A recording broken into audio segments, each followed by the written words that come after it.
주택 재개발 사업, 주택 재건축 사업, 도시환경 정비 사업, 주거환경 개선 사업, 이제 여러 가지 이런 사업들이 있는데 이런 사업들을 좀 정리해 둘 필요가 있다면서요?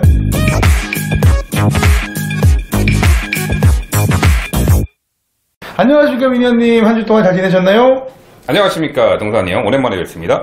자, 오늘 이야기 드릴 부분은요, 다시 우리 노동만큼 또 중요한 부동산 공부를 해볼 건데요. 네. 이름하여 레알 부동산 스터디라는 우리 채널에서 레알 부동산을 하기 위한 어떤 행동의 지침, 기준이 필요해요. 네. 그래서 그거를 좀 공부를 해야 되는데 사람들이 제일 좋아하는 게 헌집 줄게 새집 다오야. 네. 그러니까 바로 아파트 다 살 수 있으면 좋은데 요즘 전세가 매매가 비율이 50%밖에 안 되니까 웬만한 거 다 10억 넘어가가지고 5억, 10억, 억 소리 나죠.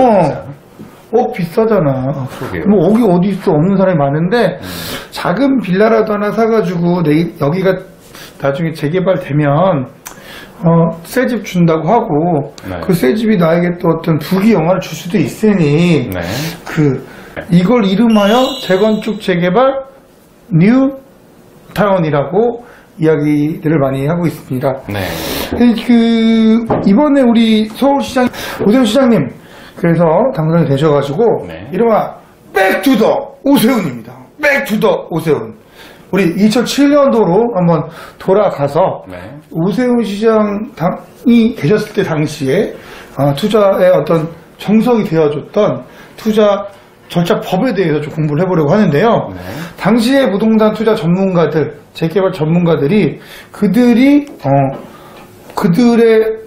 강의의 바이블로 활용했던 책이 있어요. 네. 이 책 이름이 무엇이죠? 네, 바로 재개발 뉴타운 투자의 정석이라는 제목으로 2007년도 6월에 발간된 책입니다. 설명하셨다시피 그 당시 2007년도에 가장 핫한 이슈를 받았고 재개발, 재건축에 대해서 공부를 하기 위해서는 바이블과 같은 존재의 책이었다, 이렇게 말씀드려보고 싶네요. 네, 그래서 우리가 민 의원님도 사실 부동산 투자의 불인의 입장에서 본인이 공부를 좀 해보고, 네. 또 우리 영상을 보고 있는 시청자님, 우리 구독자님들께도 불인의 입장에서 좀 쉽고 편안한 공부가 될 수 있도록 저희가 이런 내용을 준비해 보았는데요. 네. 재개발 뉴타운 투자의 정석, 이 책이 네. 어떤 목차로 이루어져 있던가요? 네. 자, 우선 전반적으로 이 책에서 이제 설명하고자 하는 그 목적 지향점이 정확하게 나타나 있습니다. 첫 번째 1장에서는 이 투자의 첫걸음이라고 해서 과연 왜 재개발과 뉴타운에 투자를 하고 싶어 하는가, 왜 투자를 하는가, 그런 인식에 대해서 짧게 설명을 했고요. 두 번째 장에서는 투자의 준비 단계에 대해서 서술하고 있습니다. 다양한 개발 사업에 대해서 설명을 했고요. 관련 법령, 그 당시 정부의 정책에 대해서 서술되어 있는 장인 2장, 투자 준비 단계에서 나와 있고, 세 번째, 그렇다면 그러한 개념을 알고 있으면 지역 분석을 해야 되잖아요. 지역 분석에 대한 방법을 서술해 나가고 있고, 네 번째 장에서는 현장 조사와 물건 분석하는 어떤 방식, 팁을 알려주고 있습니다. 다섯 번째 장에서는 지금까지 서술한 개념 정리와 현장 조사 방법을 토대로 실전에서 투자하는 사례에 대해서 설명했는데, 제5장에서는 서울시 투자지역 찾기, 제6장에서는 경기도권의 투자지역에 대해서 사례 분석 내용을 설명하고 있는 책이 되겠습니다. 이 책에 조금 유명한 분이 등장해 있다는 걸로 알고 있거든요. 네. 이 책을 만들어 주신 분이 누구였죠? 네, 당시 부동산 제2테크의 정현조님께서 대표 저자로 이 책을 집필을 하셨고요. 그 외에 연구원들 많이 계시잖아요. 동산이 형 아시는 분도 다수 계시죠? 네. 혹시 요즘 박병찬이란 분이 네. 굉장히 유튜브 상에서 또는 방송상에서 굉장히 활약을 많이 하고 있으셨는데, 네. 박병찬이란 분도 이 책에서 뭔가 일조를 하셨는지 네. 등장해 계십니다. 실질적인 전문가로 보여지더라고요. 제가 강의도 들어보고 했는데 잘 하시더라고요. 네네. 우리 백투더 오세훈의 재개발 뉴타운 투자의 정석, 이 책 다 짚어보기에는 너무 많아요. 사실 약간 서평이 아닌가 이런 오해를 하시는 분들이 있을 텐데 전혀 아니고요. 재개발에 대한 좋은 책들을 여러 권을 등장시킬 거예요. 그래서 그 책을 한번 민희 의원님께서 정리를 하시고 그걸 다시 여러분 입맛에 맞게 좋은 강의로 다시 등장시켜 준다라고 이렇게 생각을 하시고 앞으로 진행될 영상들을 꼼꼼히 보셨으면 좋겠습니다. 자, 그럼 첫 번째, 주택 재개발 사업, 주택 재건축 사업, 도시환경 정비 사업, 주거환경 개선 사업, 이제 여러 가지 이런 사업들이 있는데 이런 사업들을 좀 정리해 둘 필요가 있다면서요? 네, 과연 우리 동네 내가 살고 있는 지역이 무언가 개발이 되어야 될 장소로 예측이 되는데 과연 어떠한 개발 방식이 적용이 될지 상당히 궁금하잖아요. 그렇죠. 그걸 알고 투자해야지 제대로 된 투자이기 때문에 그 지역에 대한 특성에 어울리는 사업은 무엇인지를 4가지를 짚어주실 거예요. 근데 그 중에서 오늘은 어떤 거 해주실 거예요? 바로 주택 재개발 사업입니다. 네. 주택 재개발 사업의 정의, 뜻이 무엇인지 말씀을 해주세요. 네, 우선 도시 및 주거환경 정비법 2003년 7월에 시행된 법이죠. 그 법에서 정의를 내리기를 주택 재개발 사업이란 정비 기반 시설이 열악하고 노후 불량 건축물이 밀집한 지역에서 주거 환경을 개선하기 위해 시행하는 사업이다 라고 법적인 정의를 내리고 있습니다. 바로 도시 및 주거 환경 정비법 제2조 2호 남목에서 정의가 내려져 있죠. 한마디로 기반시설, 내가 살고 있는 동네에 도로, 상하수도, 공원 등등 편의시설, 기반시설이 상당히 열악한 곳에 환경을 개선하기 위한 사업이다. 또한 주택도 새롭게 짓기 위한 사업이다 라고 개념 정의를 이해를 하시면 되겠습니다. 야, 전문가분들이 설명하실 때 이거 좀 잘 못 알아듣는 게 노후 환경 주거 불량 건축물 이런 얘기 나오는데 이제 간단하게 말하면 그런 얘기시네요. 그러니까 2층 단독주택 같은 거 많은데 네. 빌라 오래된 것들 좀 있는데 높은 건물 없는 데다가 좀 사람 살기 좀 이렇게 좀 도로가 좁아갖고 밤에 좀 나다니기 어려운데 무서운데 네. 이런 곳들이 밤에 나 혼자 집 밖에 나가기 좀 무서운 곳들이 이제 재개발 사업지라고 봐도 되나요? 네, 한마디로 동네 자체가 너무나 다 열악해요. 싹 다 갈아엎고 새롭게 완전히 짓는 그 정도까지 가는 거죠. 도로도. 그리고 길까지 그냥 뒤집어야 되는 곳들이다라고 생각을 하면 되는 거네요. 그러니까 과연 우리 동네가 정말 살기가 불편하고 편의 도로도 상당히 좁고 과연 우리 동네는 어떤 개발 방식이 적용이 될까?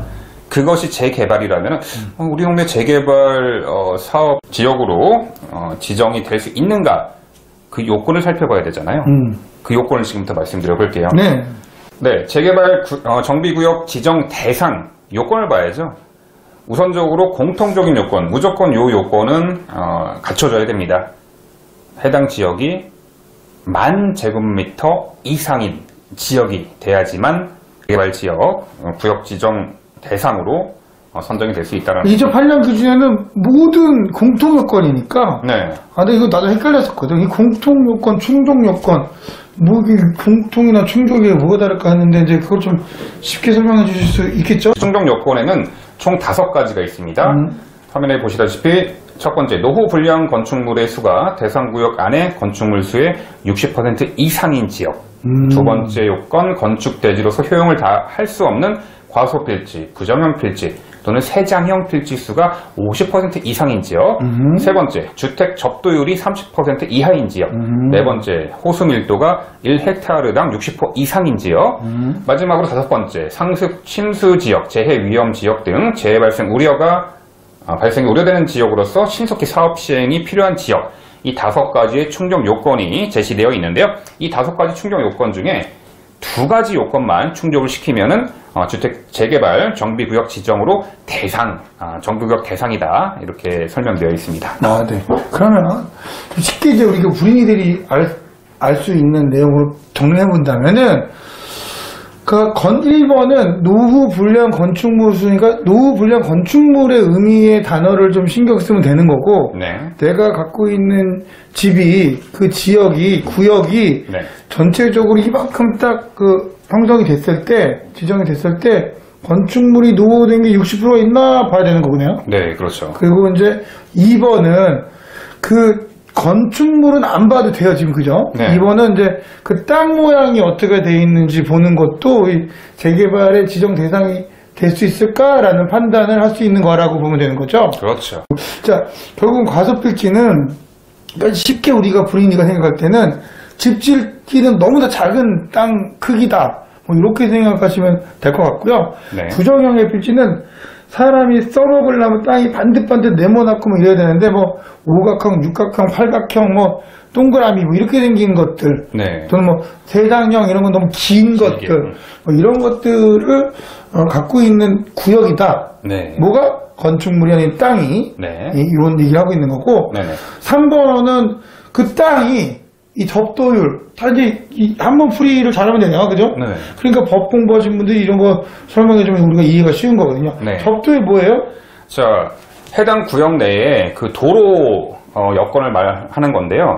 해당 구역 내에서 4m 도로, 소방도로가 접해 있는 면적 퍼센테이지가 30% 이하인 지역이라는 거죠. 그러니까 우리 이번에 우리 남구로 가가지고 예. 뭐 구로 3동 4동 가가지고 우리가 많이 매입을 했고 네. 또 어느 정도 판매도 해서 수익을 얻었잖아요. 네. 그러니까 그런 곳들을 말하는 건데 그 4m 도로가 접한 곳들도 물론 있어. 네. 근데 이제 안쪽에 들어가 있는 건물들 중에서 4m 도로가 아닌 2m 또는 사람만 지나갈 수 있는 1.5m 도로들이 접해져 있는 건물들이 네네.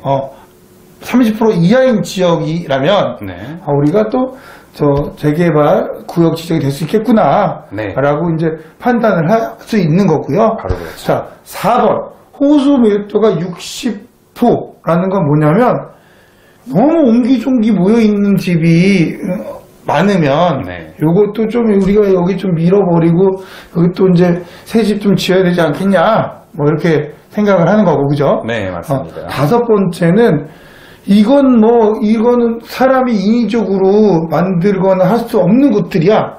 자연재해. 네. 그러니까 뭐 원래 원형의 우리가 태고의 지구가 태어났을 때부터 네. 갖고 있었던 여건이 파악이 안 됐던 거야. 그렇죠. 근데 거기 사람들이 몰려와서 살다 보니 지금은 어떻게 뭐 이거를 할 수가 없었는데 네. 이제라도 한번 우리가 그런 곳이 맞다라고 정확히 판단되니 뒤집어 보자 네. 라는 이런 의미로 가지고 이 5개 중에서 2개가 충족이 된다면 재개발이 필요한 곳이라고 나라에서 떡 하고 지정해 준다. 그러면 우리가 떡 하고 집값이 오른다. 이런 것들을 우리가 짚어보는 공부가 아닌가 싶습니다. 네. 네. 이런 요건을 미리 예측을 할 수 있다는 거죠. 우리가 어떤 개발 방식이 적용될 수 있는지. 네.